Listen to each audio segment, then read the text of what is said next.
તો જીસીએસ પોર્ટલને લઈને વિદ્યાર્થીઓમાં અસંતોષ છે। જીસીએસ પોર્ટલને લઈને ટેકનિકલ ખામીઓ છે અને વારંવાર સર્વર પર ડાઉન થઈ જાય છે, જેના કારણે વિદ્યાર્થીઓને હાલાકી પડી રહી છે। ઊંચી રજીસ્ટ્રેશન ફી, લાંબી પ્રવેશ પ્રક્રિયાથી મુશ્કેલી સર્જાઈ છે, ત્યારે એબીવીપીના કાર્યકરોએ ગાંધીનગરમાં વિરોધ નોંધાવ્યો। રજીસ્ટ્રેશન ફી ઘટાડવા અને પ્રવેશ પ્રક્રિયા સરળ બનાવવા માટે માંગ કરવામાં આવી છે। 3 સર્કલ ખાતે રસ્તો રોકી અને વિરોધ પ્રદર્શન કરવામાં આવ્યું।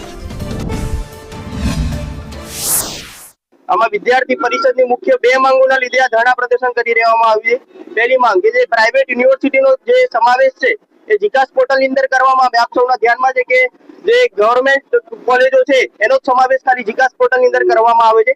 તેથી જે સરકારી કોલેજો છે ખાલી છે અને જે પ્રાઇવેટ યુનિવર્સિટી છે, પ્રાઇવેટ કોલેજો છે એની સીટો ફૂલ થઈ ગઈ છે। અમુક કોલેજો એવી પણ છે કે જેની કેપેસિટી 3000 ની હોય પણ 13,000 વિદ્યાર્થીઓ જે પ્રાઇવેટ યુનિવર્સિટીમાં ભરવામાં આવે છે।